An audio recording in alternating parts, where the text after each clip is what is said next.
Olá, seguidores. Vamos aqui para a terceira parte do meu vídeo avaliando fundos de tijolos que estão pagando 1% ou pelo menos algo próximo a isso. E aqui fica o recado de sempre. Lembro vocês que esse aqui é um patamar muito difícil de se encontrar atualmente, né? Então, é bem provável que na maioria dos casos, vai ter alguma pegadinha aqui por trás desse 1%.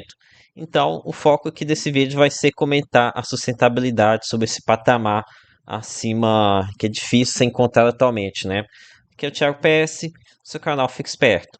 E aqui tá a planilha, que planilha não, né? A arte aqui, né? Onde eu estou colocando compilado aqui. Aqui, no caso, esse daqui foram fundos que eu já comentei. Vou colocar aqui de branco aqui para dos fundos que eu vou analisar agora, tá? Para diferenciar. E então, vou começar aqui por TVRI11. Esse daqui é o antigo BBPO11, né? Aquele fundo icônico lá, um dos que mais cresceram aqui no passado, né? Foi um dos primeiros fundos acho que foi o primeiro fundo que atingiu a marca de 10 mil cotistas.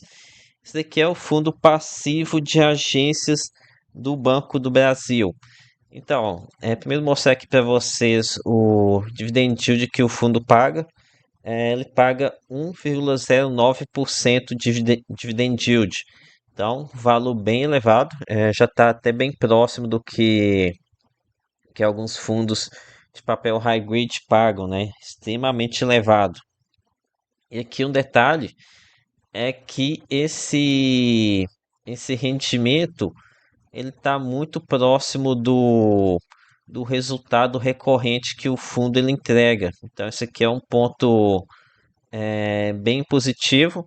Se a gente for pegar aqui na DRE, vejam só, as receitas a gente tem aqui 1,04. Aqui no mês parece que teve alguns não recorrentes aqui, tá? Mas é mais ou menos daí mesmo. O fundo está mais ou menos que girando por volta de 1,01, R$ 1 por cota de resultado recorrente por mês. Aqui, ó, essa tabela aqui eu deixei bem clara, né? Esse azul mais escuro aqui seria o resultado recorrente. Você pode ver aqui no mês de abril, gerando 1,01, o fundo está pagando 1,03. Então, quase tudo é de resultado recorrente. Isso daqui é um ponto bem positivo, sabe? Um dos problemas que a gente que você vai encontrar na maioria dos outros fundos que eu já analisei é você ter um rendimento muito inflado, né? E aqui o ponto de atenção, nossa, escrevi BBPO11, TVRI. Aqui o ponto de atenção que você precisa tomar em TVRI é com os contratos. Aqui no caso, os contratos atípicos, eles já passaram, já se encerraram, passou aquela renegociação, né, em que a gente corria o risco de ter uma queda brusca aqui no rendimento. Inclusive, já teve essa renegociação, acho que até a gente teve o tombo aqui no rendimento aqui que foi aqui em 2021, né?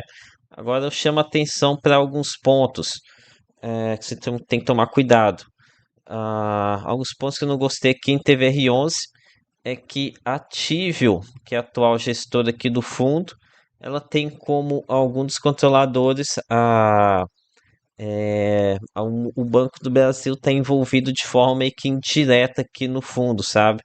Então, forma indireta é o Banco do Brasil fazendo a gestão aqui do próprio fundo que tem as agências do próprio banco. Então, a situação aqui de conflito de interesses, né? Lembrando que essa renegociação, os contratos iriam encerrar em 2022, no entanto, eles foram antecipados para 2021. Então, renegociar os contratos atípicos num período em que eles nem precisavam fazer. Por cima, foi no meio do período lá de isolamento, o que colocou ainda mais poder de barganha sobre o banco, né? Então, estava tudo fechado. Se o fundo pegasse muito pesado, poderia ter aqui. Enfim, estava tudo fechado, né? Então, a negociação favoreceu muito mais o Banco do Brasil. Então, aqui a gente tem que o contrato atípico ele já se encerrou. A gente tem atualmente são contratos típicos. No entanto, são contratos típicos com uma forma eh, de, de não tão assim.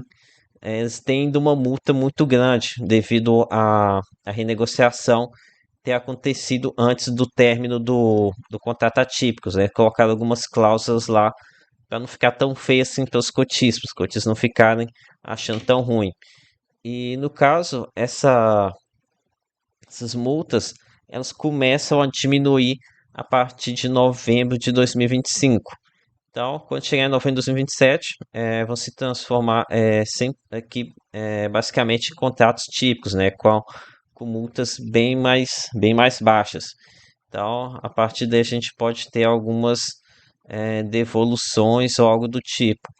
Outro ponto bem negativo aqui em TVR11 é esse gráfico aqui. Isso aqui ele diz basicamente o seguinte: um terço aqui do fundo são imóveis de renda urbana, ou seja, agências bancárias. Outro um terço são de lajes corporativas, ou seja, imóveis comerciais puramente, tem nada de agência ali, apenas um prédio de agências corporativas. E outro um terço é um mix de agência mais laje corporativa. Basicamente, um banco com escritório no andar de cima, né? No caso, o filé mignon desse fundo seria que esse um terço aqui dessa 34% de renda urbana. O restante aqui seria meio que um mix entre lajes e agências. E aqui fica o risco de eles encerrar aqui o contrato e a agência, a parte do térreo, com certeza conseguiria alocar com bastante facilidade. Já o andar de cima dos escritórios pode ser bem mais complexo. Então, quem teve R11 é um caso bem difícil de se avaliar, tá? Não, para mim não seria nenhum trigo aqui, tá longe de ser. Tem aqui vários problemas, várias surpresas que a gente pode ter aqui no decorrer do tempo. Mas também não chega a ser um fundo todo zoado. Então, vou colocar ele aqui mais para o meio termo, tá? É um caso que é bem difícil de ser avaliado. Vou colocar aqui meio termo. Ok, prosseguindo aqui agora por parte L11. Esse aqui é o fundo de logística da Pátria, o fundo original deles, né?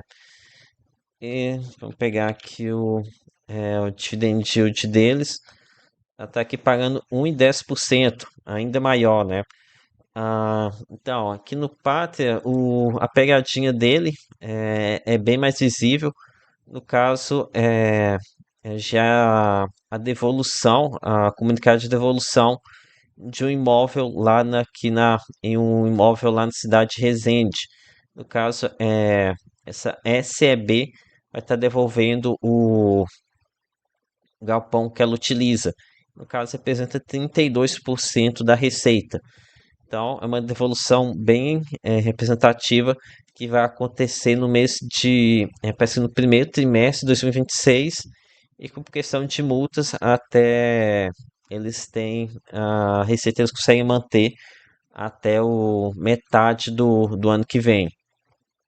Entanto, o fundo ele está negociando aqui com outras empresas aqui para já ocuparem esse espaço, até mesmo com antecedência já pegar né, que esse espaço aqui que é atualmente ocupado pela CB.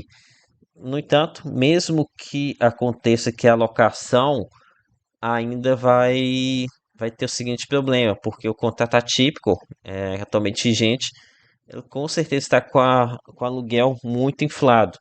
Então, no momento que a gente tivesse fim da tipicidade, o resultado vai cair de um jeito ou de outro. Então, aqui isso é um risco muito grande. Além disso, a gente tem aqui a BRF ocupando os outros, aqui no caso, representando 32% da receita também. Aqui a gente tem um termo de contrato em 2027, acho que meados de 2027.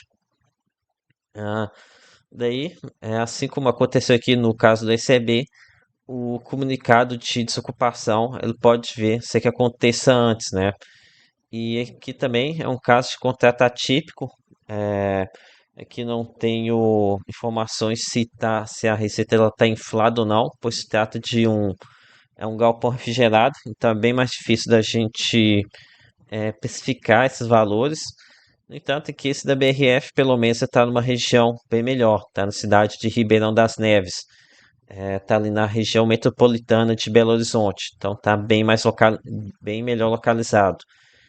Com relação à possibilidade de incorporação por algum outro fundo da pátria. Então, aqui eu acho bem difícil, tá? Os cotistas, tanto de LVB11 quanto de HGLG11, não ficariam nem um pouco contentes em receber PAT L11. Para acontecer essa incorporação, seria apenas depois que o fundo já tivesse mais redondo, ou seja, com os imóveis locados, ou então com depois da gestão ter vendido aqui os imóveis, sabe? Então incorporando apenas o dinheiro, mas do jeito que é hoje aqui, está muito longe de acontecer uma incorporação por algum dos outros dois fundos da casa. Ok?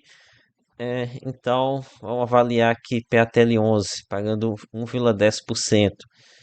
Então, que é um caso que para mim vai aqui como o joio, tá? Não vejo muita qualidade aqui em PATL 11, não.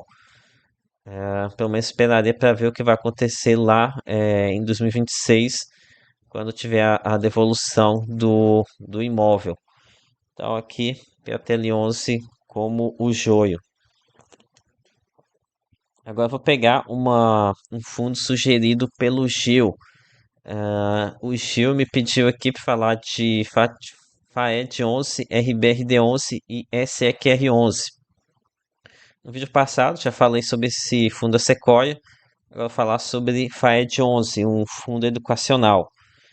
Ok, FAED 11 é um fundo educacional passivo, um dos poucos fundos educacionais que a gente tem aqui atualmente no nosso mercado. O dividend yield está em 1,18%, bem elevado, dividend yield que já ganhando aqui de alguns fundos middle risk. Agora vou comentar aqui alguns pontos. Detalhe que eu não acompanho o FAED 11 de perto. Eu já estudei ele outras vezes, mas tem bastante tempo em que eu não dava uma olhada aqui no fundo. Então, aqui alguns pontos positivos.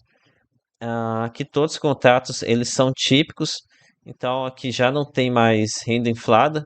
Então, o resultado que a gente tem hoje é o resultado. Tem impressão de que se trata do resultado recorrente, né?